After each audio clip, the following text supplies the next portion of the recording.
We hear from a lot of people who see these briefings as sort of happy talk briefings. And No happy talk today. you and some of the officials paint a rosy picture of what is happening around the country. If you look at some of these questions, do we have enough masks? No. Do we have enough tests? No. Do we have enough PPE? No. Why would you say no? Do we have I think enough the medical answer is equipment? yes. I think the answer is yes. Who said no to that? I'm saying this No, is... you're saying no, but who said no? But you asked me, do we have enough masks? We hear from Yes. doctors, we hear from No, you health didn't say experts. that. You said, do we have enough masks? Does the country- Yes. does- Do we have enough tests? Yes. Plus, we're developing new tests. But they're not- Do we have enough? Do we have enough ventilators? Yes. Do we have enough hospital beds? Yes. We've built 20,000 hospital beds. We have enough hospital beds.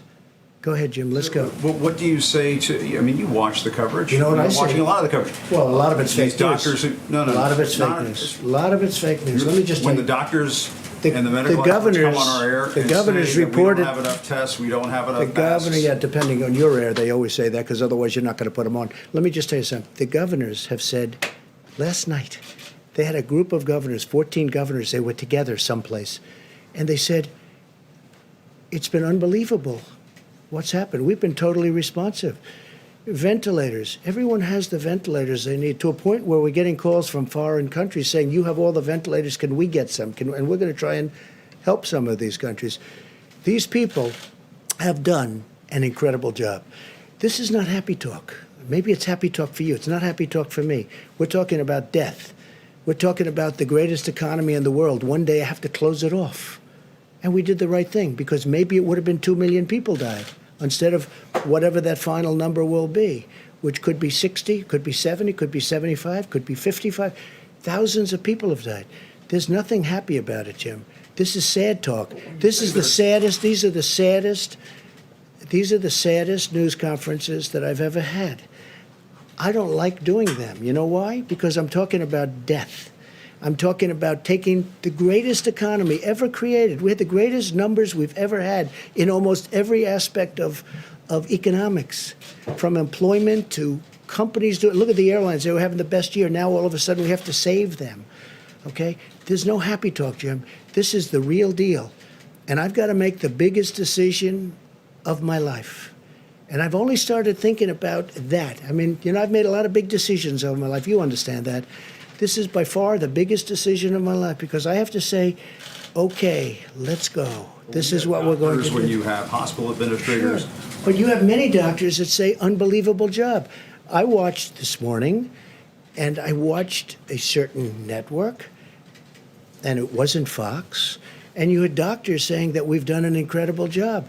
You just read off these no, no, no. Well, we have ventilators, we have equipment, we have beds. How about beds? I mean, Governor Cuomo just told me a little while ago he's got plenty of beds. In fact, they're having a hard time filling Javits Center. We built them 2,900 beds. So that's not a fair question. When you're Jim, look, sanitizing masks and Jim, you're talking about reusing PPE, obviously no, you don't have enough. No, excuse me. We have masks. We have everything. And we were trying to get ready for the surge. And a lot of people said it will never happen. Deborah said it. You'll never need that many beds. They said we needed 40,000 ventilators. 40,000. It's like building a car. 40,000 ventilators. People said, I felt it too. You'll never need that many. Guess what? We have tremendous, we're the envy of the world in terms of ventilators. Germany would like some. France would like some. We're going to help countries out. Spain needs them desperately. Italy needs them desperately. Mexico needs them desperately. He asked me last night, would it be possible to get 10,000 ventilators? Within a short period of time, I'll be able to help out Mexico. No, Jim, just the opposite of your question. It's not no, no, no. It's yes, yes, yes. We're in great shape. And you know what? What's happening now is those numbers are horrible. But take a look at the number of beds. We have beds available all over New York. New York really being the epicenter. New York has experienced something that has been absolutely horrific. I saw Hart's Island yesterday. I saw those people being buried yesterday. Fortunately, we have the beds, and you can speak to Mayor de Blasio, you can speak to Governor Cuomo. People can't even believe the job we've done. They can't even believe it. And I give tremendous credit to the military. There's been a military operation with private people. Wait a minute. Wait. I give tremendous credit to our military, to the Army Corps of Engineers, to FEMA, to these people. The job they've done is incredible. And you shouldn't be asking that kind of a question. Jim, honestly. Had the country been better Okay, look, prepared I really don't believe you're that onset bad a of guy. this? You shouldn't be asking that kind of a question. You should say, you know what? It's been really incredible what's been that's the happening. reality. Jim, nobody's asking. What governor, let me ask you this. That's not enough What tests for everybody governor, around the country. we have more tests than anybody in the world.